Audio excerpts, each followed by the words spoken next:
Good afternoon viewers, welcome to your favorite research network Live Tips. This is your Mohan to give more updates about equity market for the day. Today we saw some profit booking in the initial hours in the market, and after Nifty was open with a bit of 15 to 20 points gap up, and we saw some dragging up to 6150, 6155 in a future, and we saw some profit booking was visible on the long side. And also we saw some lower level buying happening around 6155 and 6160 levels, and again Nifty moved to again on the opening high level like 6200 levels. So today overall it's a totally range bound activity was seen in the market, and with a bit of negative bias in the market. And today Nifty pullback done by majorly on Reliance. Reliance was up by around 1.5%, and even Infosys was a bit upside. And banking sector are showing weakness for the day. Even we saw some SBI Bank and Axis Bank, ICICI Bank, and other PSU bank like ALBK are a bit downside on the for the day. And also upside was seen on the Suzlon. Suzlon is up by around 4% with a good volume. And even we saw some buying has also happening for the long-term investment, and as we recommended in our outlook view. And also we saw some others participation like Crane India. Crane India was around 2% up. So and even drag down are majorly on Bajaj Auto. Bajaj Auto also down by around 3%. So these are the mixed kind of reaction. Overall, it is a good volatile day for the day. And apart from this, we need to see a Nifty closing. If it is Nifty closing around 6200 above 6210, then we may see some further up move to 6300 levels. Apart from this, we can see a Reliance good buying happening around 10675 levels. If closes 1075, and then we may see some other further up move on for the two more days on this. So this is all about the current market scenario, and we'll update back on the evening session. Thank you viewers. Still we have a commodity and currency market to discuss after this short commercial. Don't go away, stay with us.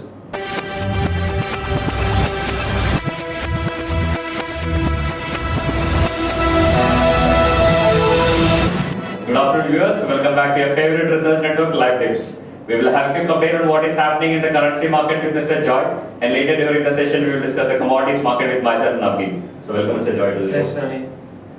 So Mr. Joy, how is US manufacturing sector performing and how it is going to impact the US dollar movement today? Well, the booking for US manufacturers goods advanced 0.8% in November after 0.9% decrease in October, according to a Bloomberg News survey of economists. Okay. Before the Commerce Department released its report today. So with mounting evidence that the US economy is gathering steam, we can see the dollar to gain some traction in the months ahead.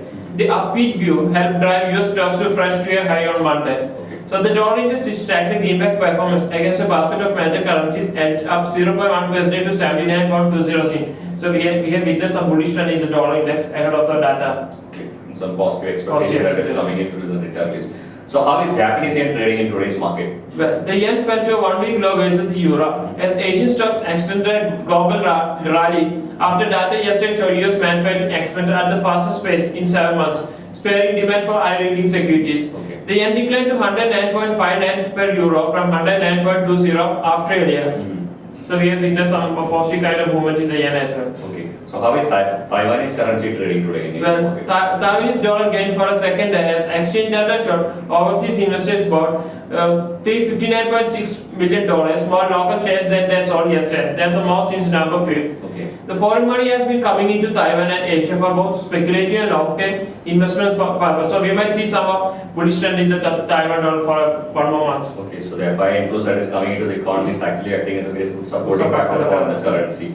That's great. Okay, then what about Australian dollar trading today? Well, the Australian dollar came under pressure, with traders sitting worries about the massive floods in the country's northeast, which has set roads and closed ports, curtailing production of gold. That's the Australia's top exporting commodity. Yeah. The Australian dollar fell 0.2% to 1.0146, retreating from a 28-year peak around 1.0257 set on Friday. The Australian dollar briefly dipped below support near 1.0140, which is around where a trend line, drawn off its early December low now lies. Okay, so it's right now trading near to the trend line support levels.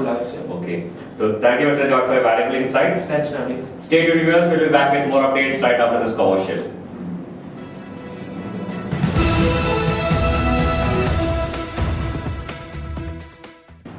Welcome back, viewers. We will discuss the commodities market with Mr. Navneet. Mr. Navneet. Thank you, sir.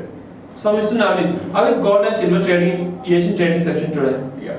Gold was trading little change during the Asian trading session, but may witness buying interest returning into the coming during the coming sessions as the demand for alternative investment is still intact in the market.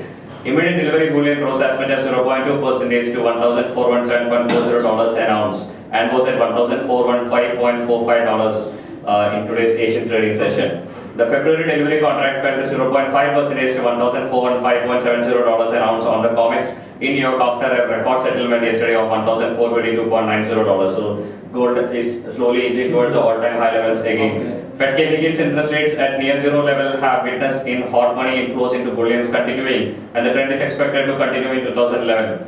One should also keep in mind that the gold prices rallied by the 30% last year as the European Union bailed out Greece and Ireland, making gold's 10th straight annual gain during last year. So probably that trend will be continuing in the coming days also. Assets in exchange-traded products backed by gold gained 17% in 2010. Holdings rose by 1.5 metric tons to 2098.72 tons yesterday. US Commodity Futures and Trading Commission data showed that hedge fund managers and other large speculators increased their net long positions in New York futures by 9,364 contracts or 5% in the week ended December 28 from the week earlier. So probably we have been seeing good open interest build up happening in the COMEX futures also. Silver for immediate delivery was little changed at $30.7350 an ounce after yesterday's climbing to $31.2375, the highest level since March 1980. Last year, the metal surged 83%, the most since 1979. So the trend is bullish trend is intact in the market right now. Okay. Silver prices have been facing some resistance at $31 levels, and a decisive breakout above this $31, which is a key resistance level to watch out for, would see the prices touching the $32.50 levels. Again, that is a psychological resistance level for the commodity prices. So, what's your view on the interest rate in US? Is there any chance that the Federal Reserve will increase the interest rate as we have seen that the economy is start gaining momentum?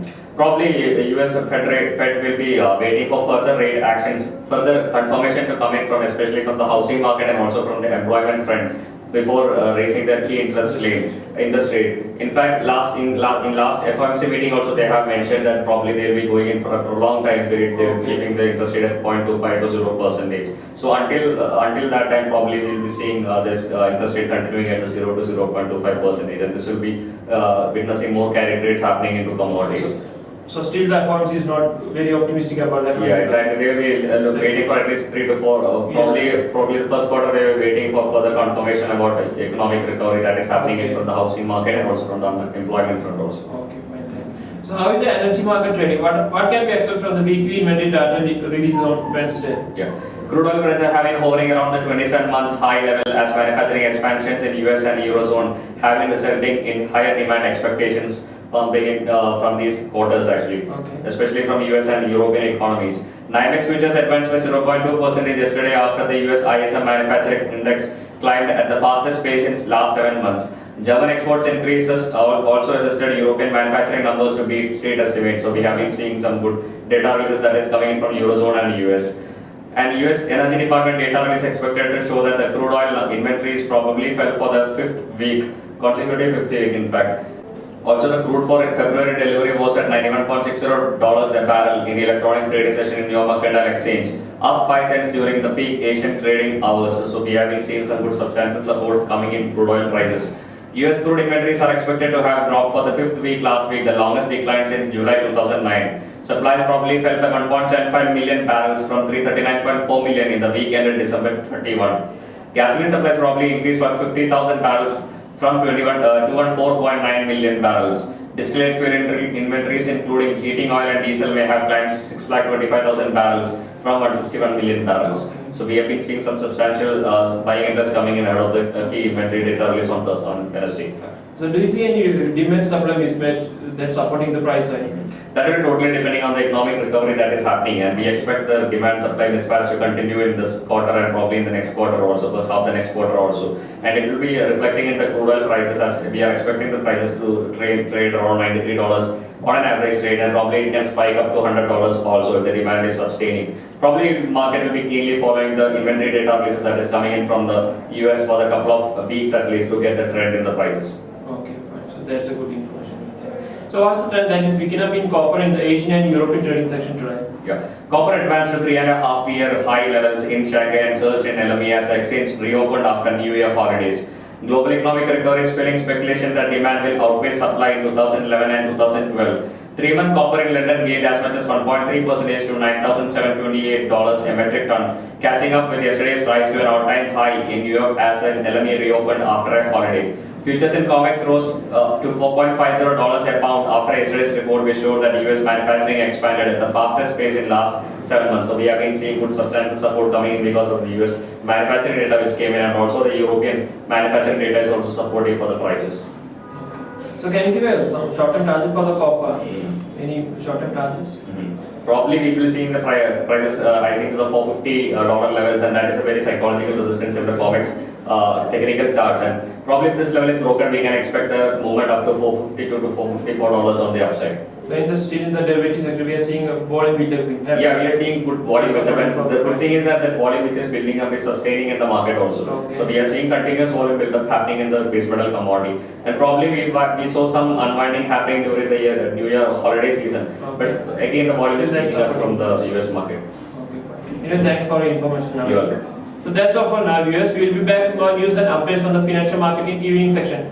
Till then, this is Joy saying goodbye, Mr. Navneet from Live News Market Research.